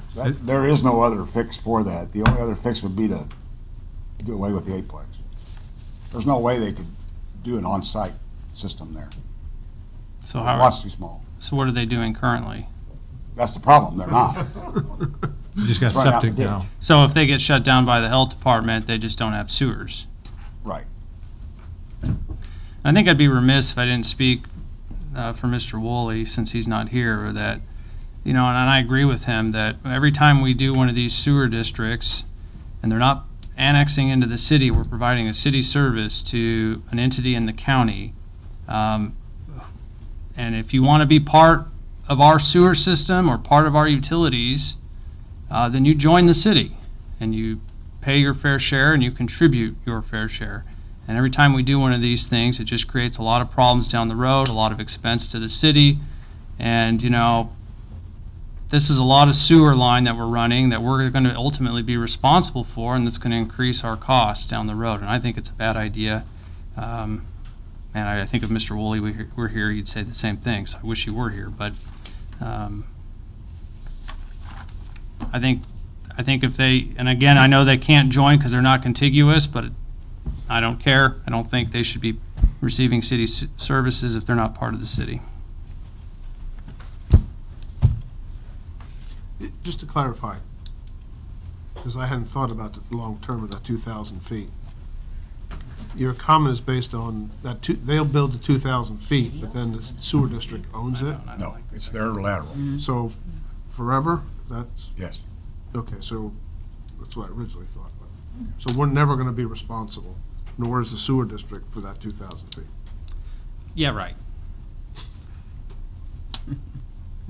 I don't believe that. I don't disagree. I don't know what the sewer district might be. David? My question is more just, I know we've talked about these kinds of issues before, and I know Matthew and Brian have brought this up before, and so I just wanted to clarify. There's times where, let's say, there is a contiguous piece, and they do want to hook up, and they might be willing to annex, but it sounds like maybe we don't want to annex them because they're on a different electric system already. Is that correct? Is that one of the main reasons that we don't, like, we wouldn't be able to switch over the electrics? We can't force them to switch from one to the other. Is that normally the issue? Just so I can understand these issues a little It would better. have to be voluntary. It's that and more. It could be the water lines. There's neighborhoods, I'm not going to mention which ones, but if we hooked up, my guess is the chief would blow the lines if he hooked up to them. So the reality of it is, on some of these neighbors, the city would lose money annexing them in. Sometimes the road are subpar. I mean, there's all kinds of reasons why you may not want to. And property taxes only pay a very small portion of taxes, none of which Public Works gets, either in street or in sewer. So, you know, we're not really motivated to annex a lot of stuff that's going to cost us money, not make us money. I just brought it up to mention that it does seem like sometimes the owners might be happy to do it. Like we're saying, hey, why don't they just annex to the city? Well, it sounds like we don't want them to. Just wanted to make that clarification. And that's really the way we look at it, because if it's an area that's heavily already developed, there's little potential, it tends to be inadequate infrastructure, it's a net cost substantially to the city.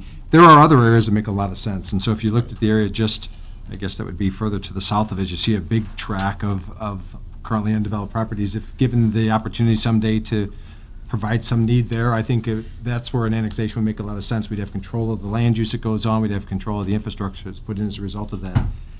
But we are struggling with these areas, old areas on our boundaries and our fringes, and, you know, I think we're comfortable in this particular case, as we are in a lot of these in developed areas, that there's just very little value to the city of Rolla residents to annex that particular piece of property. Others make total sense to do it. Right, thank you. Can I say, I want to comment on that, because to me, it's not just about whether or not it creates a value for the city of Rolla. The question is, I think, a more fundamental one, and what is the purpose of our local government? Is it a business? Are we in the business of providing sewer to everyone in Phelps County? And the answer, I think, is no, and that these communities outside of Rolla, they either become part of Rolla or they take care of their own problems, and we stop fixing everybody's problems, because there is going to be costs. I don't know what those costs are today, but down the road there probably will be significant costs. You know, College Hills is a big example of that. That's cost us a ton of money and a lot of resources that could have been spent on other things, but because we entered an agreement, you know, 30 years ago, we're now stuck fixing all those problems. So I just want to comment on that, because it's not just about whether or not it creates value for Rolla. It's about what are we in the business of doing. And we're not, in my opinion, we're not a business of creating sewers. And we're not in the business of fixing people's problems outside of our jurisdiction. Yeah. But when we first started talking about bringing on these sewer districts, it was with the understanding that the EPA was going to dictate what requirements are, and if we are contaminated with issues from other areas, it'll be our responsibility as a city, the city of Rolla. I'll just mention this. I've mentioned it before. There's a certain amount of brownie points that you get with the regulatory agencies by being proactive.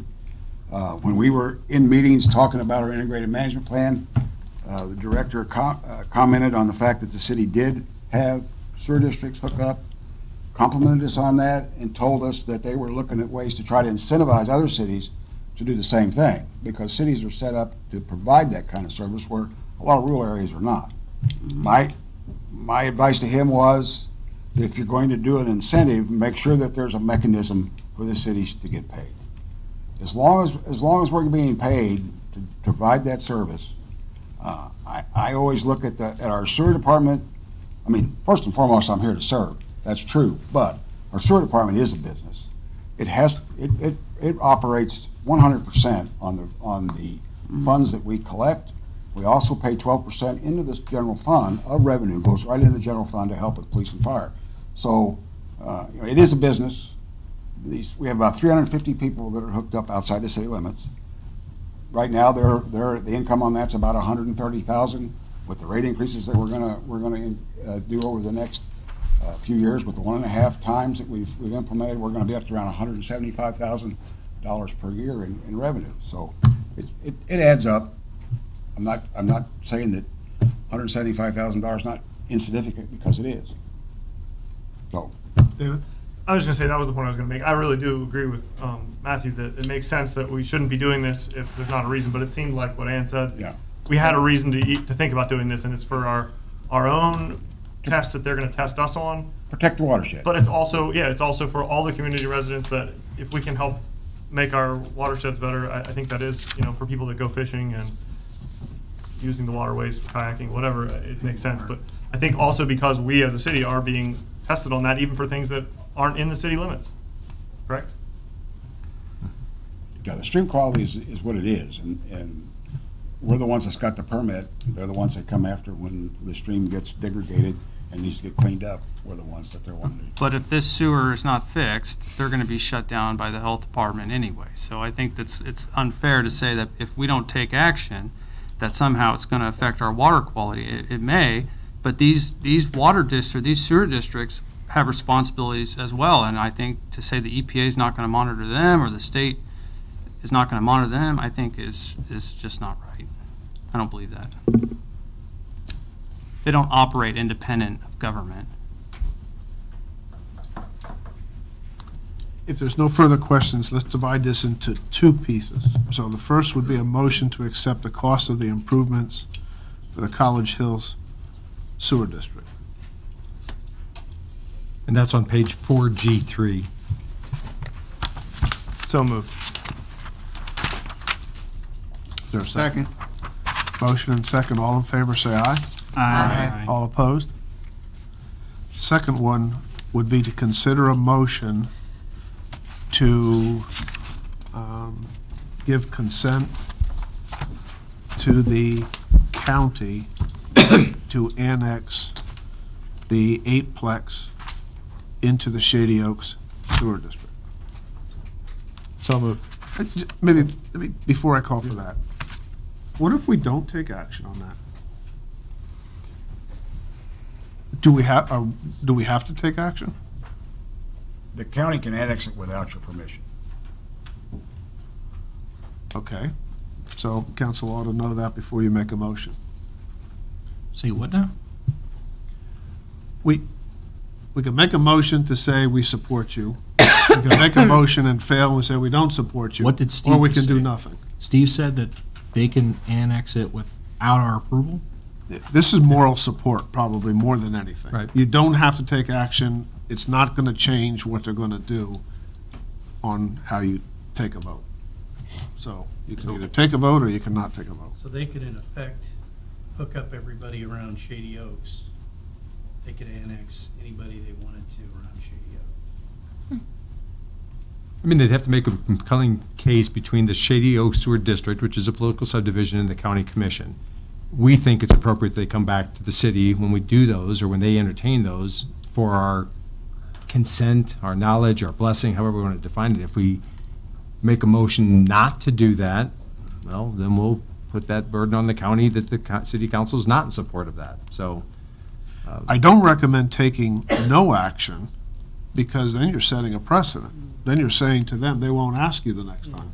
Mm-hmm. But to clarify what Steve said, they can do it if we all said no. They could still say, yes, it's happening. Is that correct? How can the county force us? Yeah, Steve, I mean, ultimately, it's our sewer plant. We should have a say. We'd go back to the agreement. We'd have to to go back to our agreement and work through that. If they were annexing property that we didn't want to take, we'd have to give them notice that we didn't want to participate anymore and null and void the agreement. But the county is the only entity that can annex property into a sewer district is the county commission. I understand that, but it's our sewer plant. Yes. So it seems to me that we should really have a say. So I'm struggling with that a little bit. On one hand, we say it's the county's decision, but it's our sewer plant. Yeah, and they have to pay us to hook it up. I mean, that's part of the agreement. So a simple question with a yes or no answer. Could we say no? Certainly.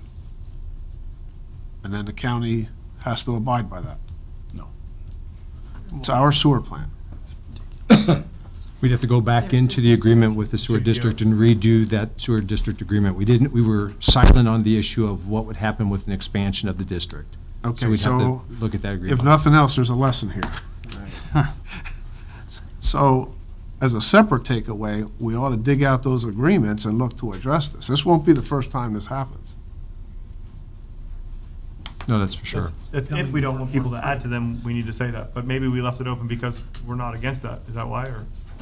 We should have the right to say yes or no. That's To my add one, point. gotcha. I'm not saying, I'm not making a case for or against. I'm just saying it's our plant, we should have a say.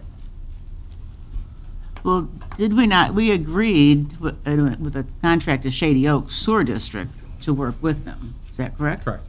And so now what they're asking is to annex in this one piece of property into Shady Oak. Right. I don't think Shady Oak Sewer District is asking. They were asked. They were asked by There's a this difference. individual. Oh, okay. Actually, it was through the county commission that we were asked to look at it, to see about the possibility of annexing them, and then, then we looked at the agreement. It's not in there that we've got veto power on it. It probably should have been, but it's not in the agreement. Okay, so my suggestion is regardless of what action council takes, I think we as staff need to dig out Look at those those agreements and address it for the future.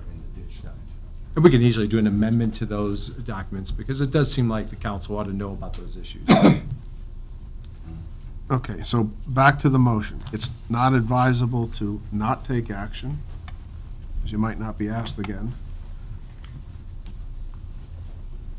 Do we want to? Let's make the motion. Second. The motion is to I would make the motion to approve. support the annexation. Consent Okay. to the annexation. Consent to the annexation. All in favor of that, say aye.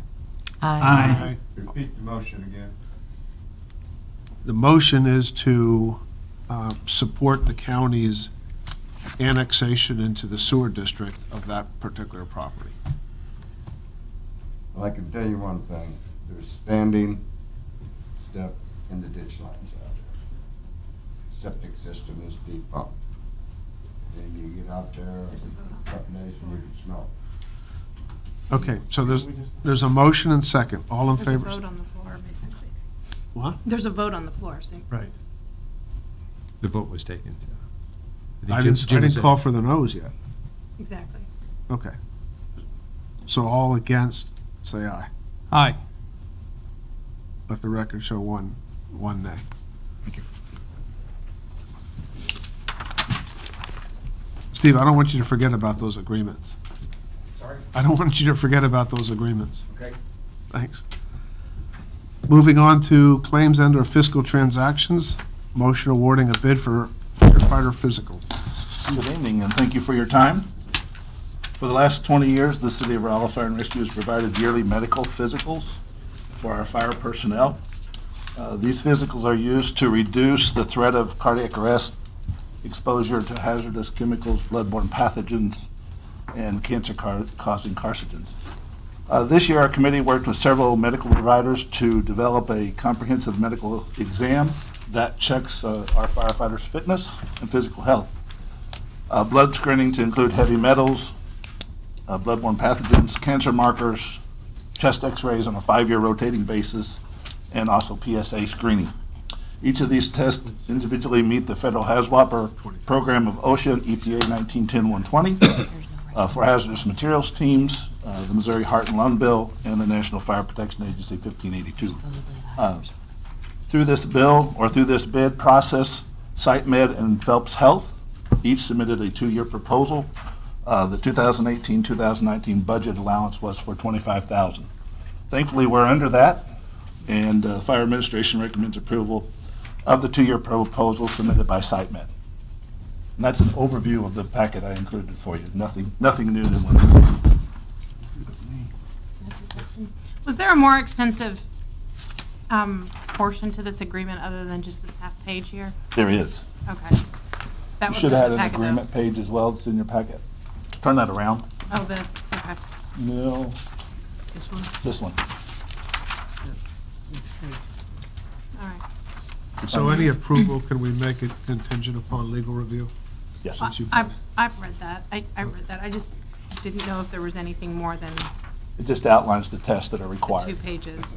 No, there's a supplementary, but it's not part of the agreement. It just outlines who they are and what they do. But the agreement is actually just a two page. Did you have any other agencies that you know have used them before or anything like We that? do. Yeah, Central Jackson County near Kansas City, Jefferson City, Springfield, all are using SiteMed.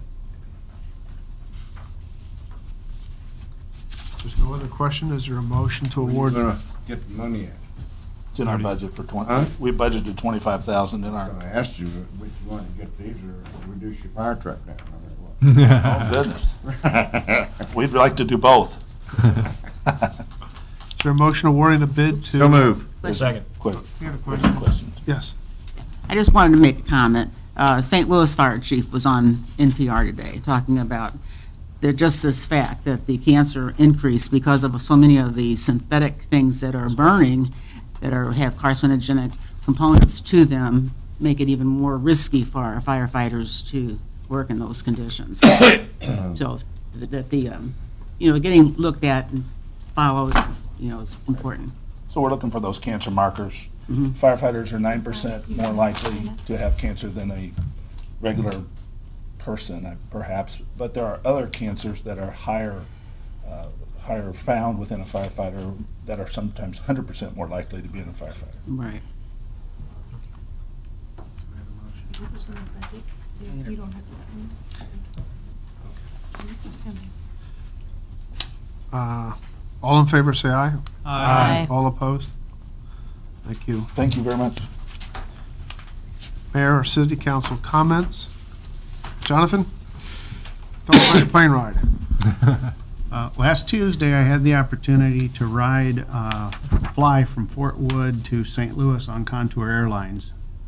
It is the new airline providing service at Fort Wood. It is a jet, 28-seat passenger jet with legroom that I thought was pretty impressive. And from the time they closed the door and said we're leaving until we were standing inside off the plane was 29 minutes. Wow. So if you plan ahead, all you need to get onto Fort Wood is your printed ticket and a government issue photo ID, free long-term parking across from the airport on the fort, so it's fairly secure. You have to walk. If you park in the long way away, it might be 100 yards to get all the way to the terminal. And the terminal is not, I'd guess it's about the total size of this room. So it's quick, it's easy, going through TSA screening, it's right there. I mean, you're not going to have more than 28 people with you go through it. They're very friendly, very fun time. It was so easy. Ticket prices get more expensive the closer to the flight time. So if you can plan ahead, you're looking at $40 one way. So round trip, $80. So you don't have to drive 44 in St. Louis traffic. You don't have to pay a minimum of $8 a day long-term parking. You can take your carry-on that you'll take on your other connecting flight. They're still working on the checked baggage to get it from their plane to your other plane. So right now, there's a few issues with that, but a carry-on's no problem for what you would normally travel to be gone 3 or 4 days. I highly recommend it if you can do it. That was really the best way to get to St. Louis. Does it take you to Terminal 1 or 2? It takes you into the Terminal C. You come in at C28, or Main- 27, I'm sorry. The main- So you're right there with all of the Southwest connectors. Oh, it's on the Terminal 2. Terminal C. Gate C, Terminal 2. So you're in with all the Southwest connecting flights right there. That makes sense. Okay. And they have a website? Contour Airlines. Currently, this is their only flight from St. Louis to Fort Wood right now. They will be expanding. And they have other parts of the country that they have air services to. They're based out of Tennessee. So they have other regional locations, and this is the new expansion for them here into St. Louis. But I recommend it. Mayor? Yes. You know, after I saw that, I went on the website. And I was kind of curious if we've ever done any outreach to regional air travel from our airport, which seems like it would be a good alternative too. And I don't know if there's ever been any interest in that, or. There was, and we had inquired probably 5 years ago into the prospect of becoming an identified FAA. I can't remember what the term of it is, but you're classified as for commuter flight. And the FAA has not expanded that list of cities that they are allowing under their program. They actually subsidize travel and commuter service. They said there's no way they're going to expand or have no inclinations of expanding that service. So without that kind of subsidy, I don't think we'll ever find a company that would be willing to do it out at the airport. But we're kind of monitoring to the degree we can. Does the Fort subsidize Contour Airlines? No, the FAA does. The federal government subsidizes these small commuter operations. So like in Kirksville, where they've got Cape Air, Cape Girardeau, they're kind of scattered around the country. Those have been established since the 70s or earlier, and they're simply not adding any more airports to that list. They're subsidizing the airport, or they're subsidizing the airline? Subsidizing the airline. So the FAA essentially is giving Contour Airline so much for every person that gets on the plane. How they do it, or the amount, I don't know, but there's a financial arrangement between the FAA on all of their existing commuter service airports. If we can find a way into it, we'd be happy to look at it. Makes a lot of sense for our airport, but. Yeah. I mean, the plane's so close. It'd be nice if they just even did one flight a day out of it. David? Just want to make a comment that I always forget how many folks are watching city council meetings at home. And in the community in the last, even just couple of weeks, I've had a few people come to me and just mentioned that they sometimes have a little difficulty hearing, whether that be the presenter or us. So I just wanted to mention everybody that either speak up or try to have your microphone close, because I guess, you know, if you're watching from home and you can't really hear what's going on, it's obviously not enjoyable and you don't get all the information. So just a little comment to all of us. And thanks for watching at home. Any other city council comments? Citizen communication. Is there any citizen that would like to speak to city council? Comments for the go to the order. I have one. James still here? No? He's already in DC. I was going to say this was James's last meeting. He's going on to bigger and better things in the Washington, D.C. area. So we wish him the best. Any other comments? If not, we have two items in closed session. One is contract negotiation and one is personnel. Is there a motion to go into closed session? Is there a second? There was. Yes. Second, roll call. Hines. Yes. Roeder. Yes. Young. Yes. Williams. Yes. Jones. Yes. Murphy. Yes. Schott. Yes. Crowell. Yes. Bush. Yes. Eberly. Yes. Henry. Yes. 7 8. I thought staff could only